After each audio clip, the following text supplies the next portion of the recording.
네, 오늘 말씀 골로새서입니다. 골로새서는 바울이 감옥에 갇혔을 때 쓴 옥중 서신 중에 하나입니다. 특별히 골로새라는 지역을 향해서 쓴 편지인데요. 이 골로새 교회는 바울로부터 복음을 들은 에바브라라는 사람이 세운 교회입니다. 그래서 많은 사람들이 예수님을 믿게 됐고, 그렇게 교회가 잘 세워지고 또 교회가 성숙하고 이제 성장하고 있었는데, 그 교회 안에 여러 가지 어려움들이 닥치게 되었습니다. 어떤 어려움이 닥쳤냐면, 잘못된 이단적인 사상을 가진 사람들이 교회에 들어와서 교회를 어지럽히기 시작했습니다. 예를 들면 이런 것이었죠. 그곳 이제 골로새 교회 안에 들어와서 사람들을 어떻게 미혹을 했냐면, 예수님의 신성을 부인했습니다.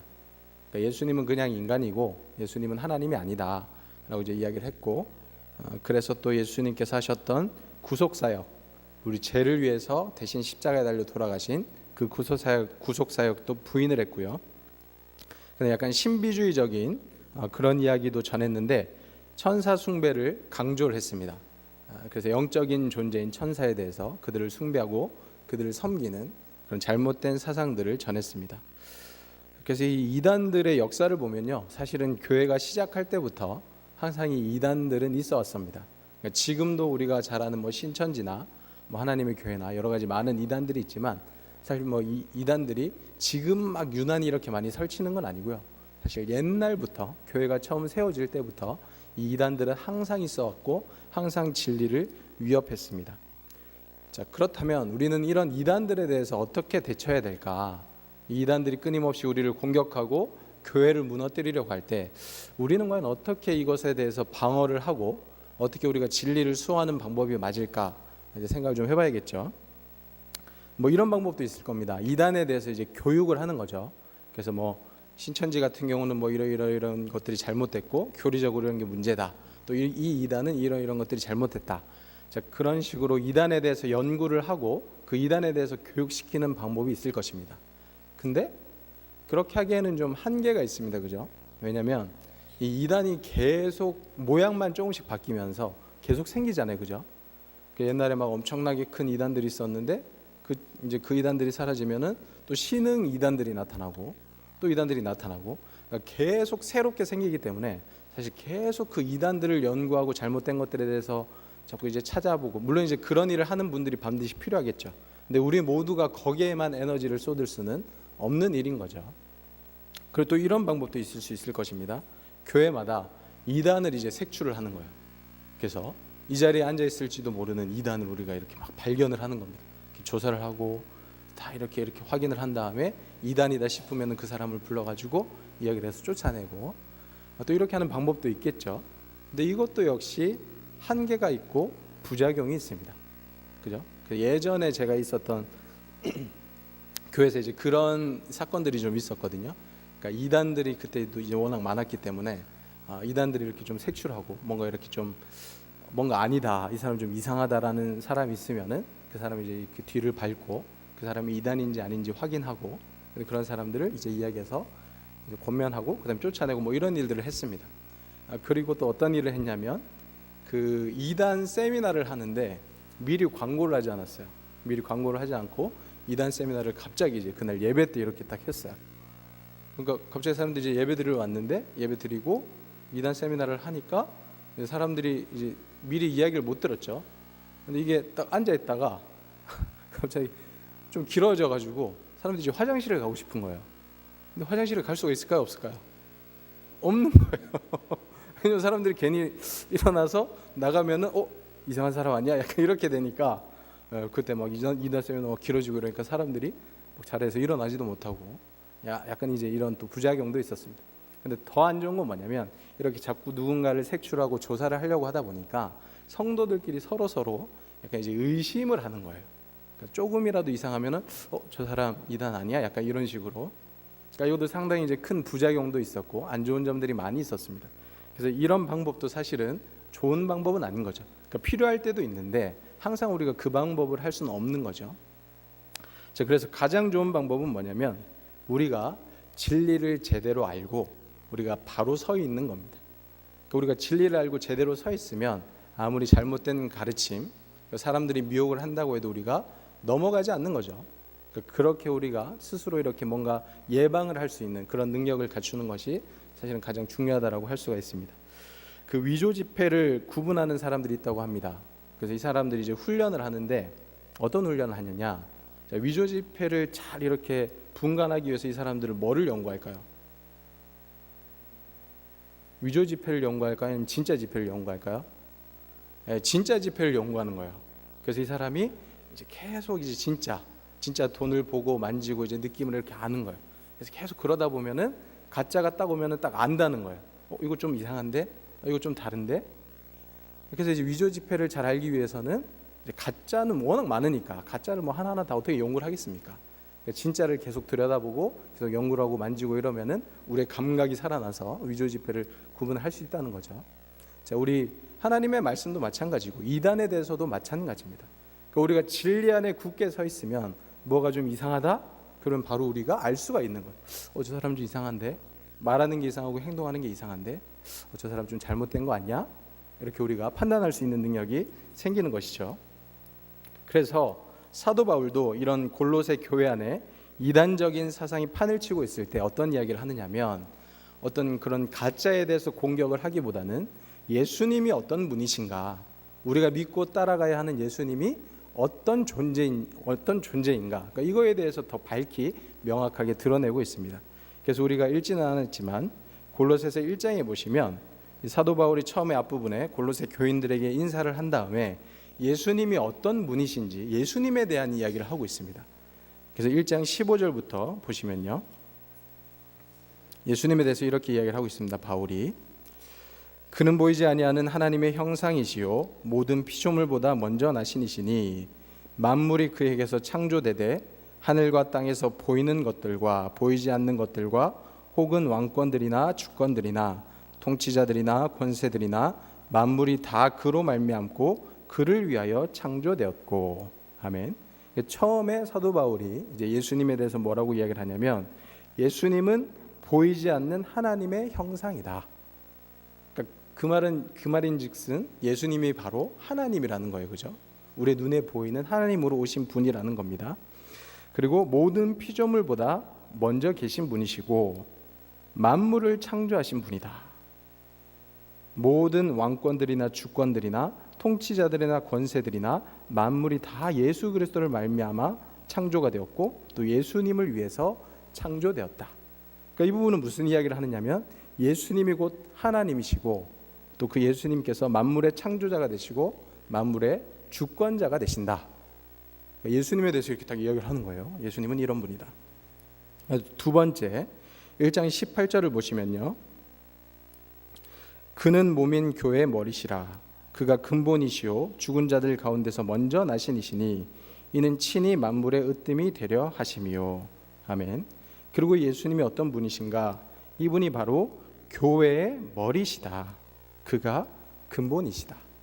그러니까 우리 교회 주인은 누구냐? 교회 주인은 어떤 사람이 아니고 교회 안에서 권력과 힘을 가지고 있는 어떤 직분을 가지고 있는 사람이 아니고 우리 교회 머리는 예수님이시다.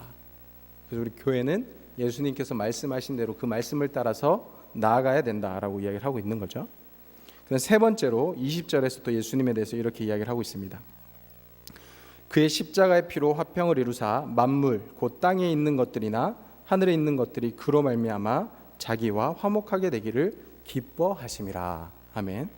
또 예수님은 어떤 분이시냐? 십자가의 피로 화평을 이루시는 분이다.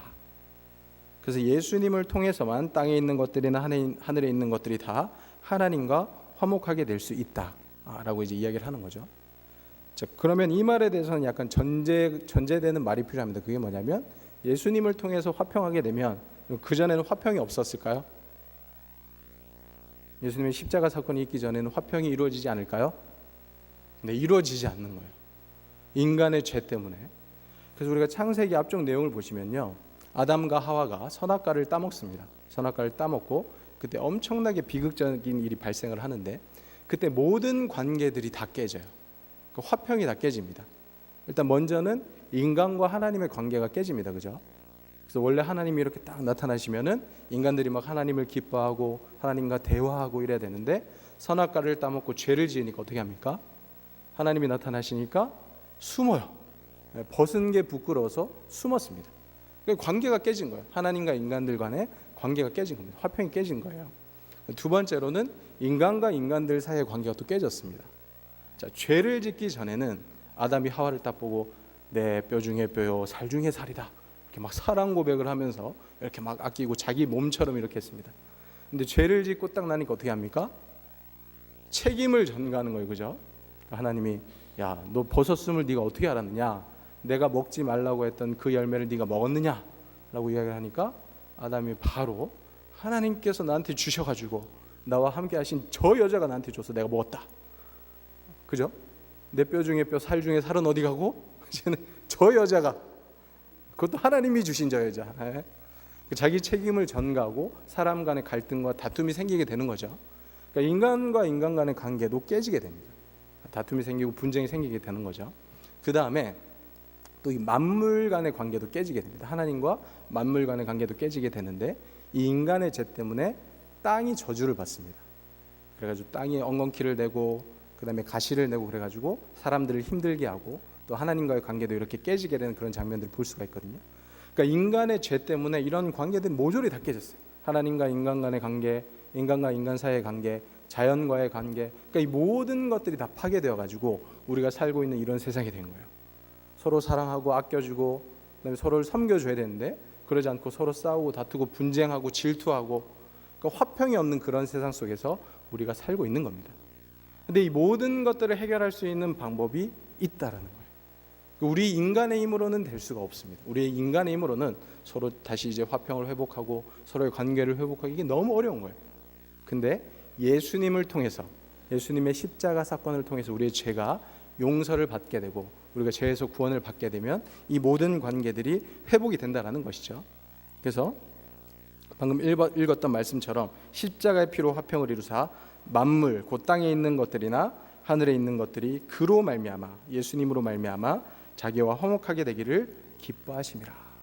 그러니까 예수님을 통해서 이 모든 화평이 다시 회복될 수 있다라고 이제 이야기를 하고 있는 것입니다.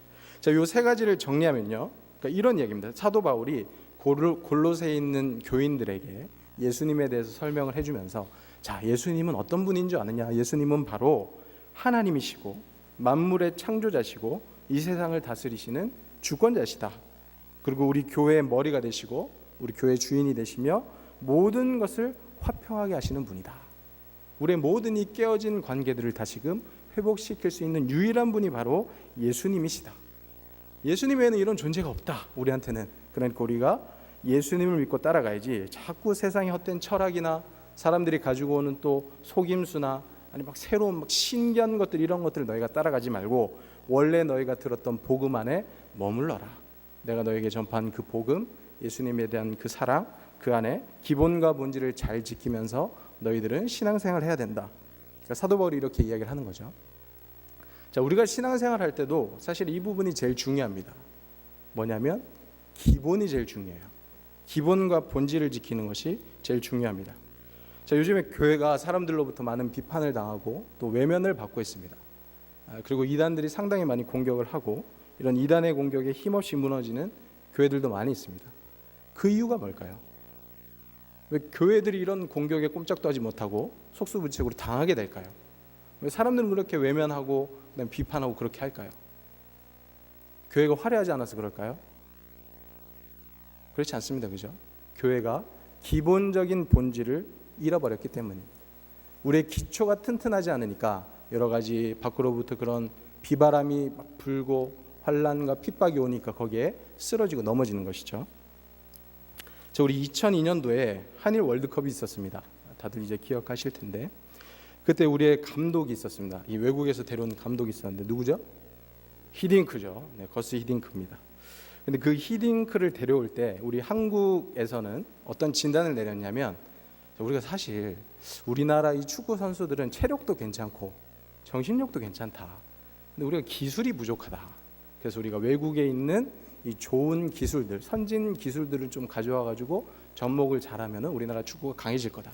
그걸 분명히 1승하고 16강 가고 그렇게 할 수 있을 것이다. 막 이랬어요. 그래서 히딩크라는 이제 외국 감독을 데리고 왔습니다. 근데 히딩크가 와가지고 이제 한국 축구를 딱 보고 내린 그 진단이 뭔지 아세요? 혹시 기억나세요? 그러니까 정반대 결론을 내렸죠. 그러니까 한국 선수들이 기술은 괜찮은 것 같다. 근데 보니까 체력이 별로 안 좋고 정신력이 별로 안 좋다. 그래서 그때 이제 훈련을 받았던 선수들의 이야기를 들어보면 이 거스 히딩크가 기초 체력 훈련을 엄청나게 시켰답니다. 엄청나게 이제 체력을 막 끌어올리고 엄청나게 이제 막 해가지고 기초 체력이 굉장히 좋아졌죠. 그 다음에 정신력도 이제 많이 이렇게 높여놓고 서로 간에 이제 막 우리나라에 그런 문화가 있잖아요. 그러니까 막 후배가 있고 선배가 있으면은 이름도 못 부르고 막 선배님 막 이러는데 이름 부르게 하고 그러면서 이제 하나로 모아가지고 정신적으로도 통일을 하고 체력적으로 이렇게 막 끌어올렸습니다. 그러니까 기초를 계속 튼튼하게 다졌죠. 그래서 결과적으로는 우리가 잘 아는 4강 신화 그것을 이루게 됐죠. 그래서 결국에는 이 히딩크가 진단한 건 뭐냐면 그러니까 한국 축구는 기초가 안 돼 있다. 기본이 부족하다. 그래서 기본을 우리가 잘 다져야 된다. 그러면은 가능성이 있다. 이런 거예요. 우리가 한국 교회가 점점 어려워진다라고 이야기를 합니다. 한국 교회뿐만이 아니고요. 기독교 자체가 계속해서 어려워진다라고 이야기를 합니다. 자, 그럼 우리가 여기서 무슨 진단을 내릴 수가 있을까요? 교회 어떤 새로운 것들, 아주 훌륭한 기술들이 들어오면 세상에 좋은 것들을 잘 접목해서 우리가 사용하면은 다시 교회가 좋아질 수 있을까요? 제 진단은 그렇지 않습니다. 우리 교회가 다시 교회다움을 회복하기 위해서는 뭐를 해야 되느냐? 다시 기초를 제대로 다져야 돼요. 기본을 튼튼히 해야 됩니다. 그래야지 우리 교회가 다시금 제대로 설 수가 있고요. 이 세상 가운데 빛과 소금이 될 수가 있는 것입니다. 우리 중세 때 교회가 매우 화려하고 돈과 권력이 엄청났던 시대가 있었습니다. 그런데 그만큼 교회가 굉장히 많이 타락을 했죠. 그때 이제 마틴 루터라는 사람이 나타나가지고 종교개혁을 일으켰습니다. 그래서 교회를 새롭게 했는데 이 마틴 루터가 쓴 책이 있어요. 쓴 책 중에 이제 사람들의 신앙 교육을 위해서 교리문답이라는 책을 썼는데 그 책의 서문에 그 당시 이제 시대, 그 당시의 교회 그리고 그리스도인들을 향해서 굉장히 비판적인 글을 쓴 게 하나 있습니다. 그게 뭐냐면 제가 한번 읽어드릴게요. 그리스도교의 가르침이 담긴 교리문답서를 아주 짧고 간명하게 펴냅니다. 시찰단과 함께 교구들을 돌아보며 목격한 비참하고 가슴 아픈 상황이 저로 하여금 이 책을 쓰도록 압박했습니다. 오 사랑의 하나님, 제가 보았던 이 비탄의 상황을 보소서. 동네마다 배우지 못한 사람들, 그리스도교의 가르침이 무엇인지 전혀 알지 못하는 이들이 여기저기 가득했고 상황이 이러한데도 목사들 대부분은 무능하고 가르칠 능력이 없었습니다. 그럼에도 사람들은 모두 자신을 그리스도인이라고 자처합니다. 그러면서 나는 세례를 받았고 성찬에도 참여한다고 말합니다. 하지만 십계명, 신조, 주기도가 무엇인지 전혀 알지 못한 채 짐승처럼 생각 없이 살아갑니다. 상황이 이렇다 보니 복음이 들어온 곳조차 복음의 자유를 처참히 오용하고 있습니다. 오 주교들이여, 맡겨진 공적 직무는 거들떠보지도 않으면서 백성들을 그토록 수치스럽고 더럽게 만들어버리다니 그리스도 앞에서 어찌 책임지를 합니까?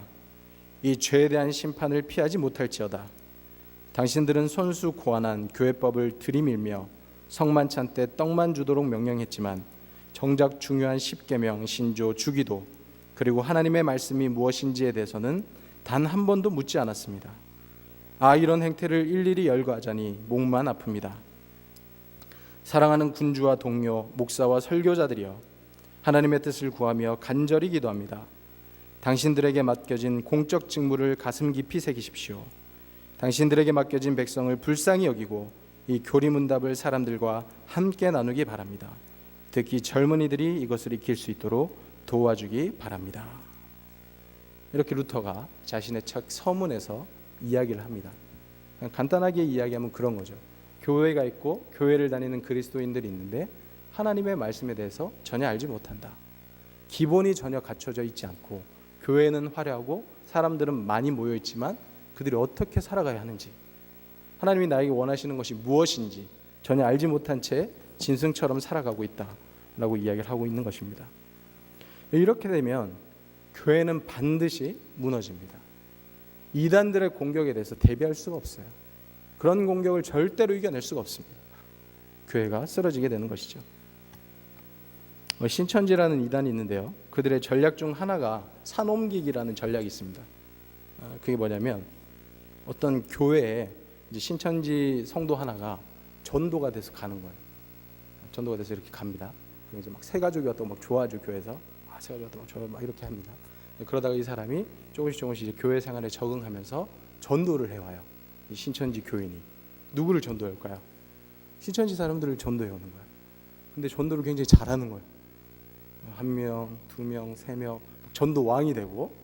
자, 그럼 일반적으로 교회, 우리 상도교회는 안 그런데 일반적으로 교회들은 사람들이 이렇게 많이 늘어나고 이러면은 좋아하죠.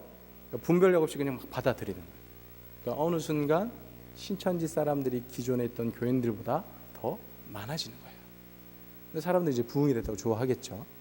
자, 그러면서 서서히 작업을 시작합니다. 어떤 작업을 시작하냐면, 우리 목사님 좀 이상하지 않냐, 좀 설교가 별로지 않냐, 우리 좀 좋은 분을 모셔오자, 이렇게 해가지고 여론을 만들어 갑니다.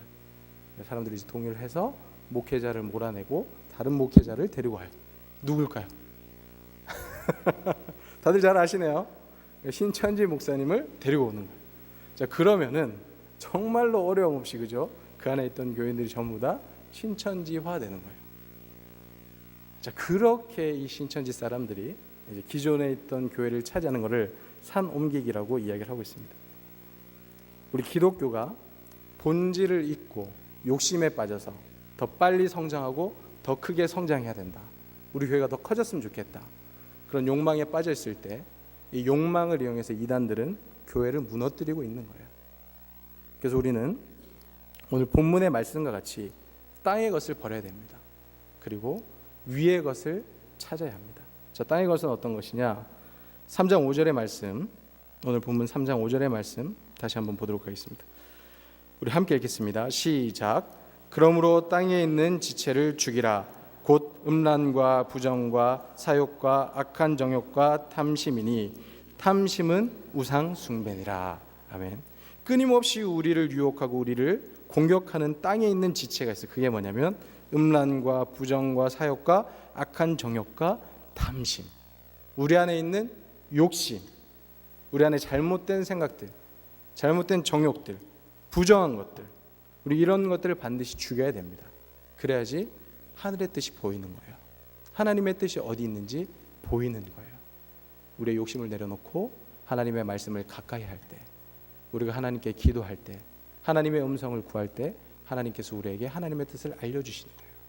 근데 그것을 정확하게 알기 위해서는 우리가 욕심을 버려야 됩니다. 우리의 탐욕을 버려야 돼요. 그래야 하나님의 뜻이 우리한테 밝히 보이는 것입니다. 그래서 하나님의 것, 하나님의 말씀으로 우리를 채우고 우리 교회를 세워야 합니다. 진리 위에, 하나님의 말씀 위에, 든든한 반석 위에 우리의 믿음의 기초를 잘 내려야 됩니다. 그리고 늘 하나님의 말씀을 가까이 하며 하나님의 뜻을 구해야 됩니다. 그러할 때 우리 교회가 교회다워질 수 있고 우리 한 사람 한 사람이 그리스도인다워질 수가 있는 것입니다. 그렇게 하나님을 아는 지식, 예수님을 아는 지식으로 나 스스로를, 또한 우리 교회를 바르게 세워나갈 수 있는 모든 거룩한 주님의 백성들 될 수 있기를 소망합니다.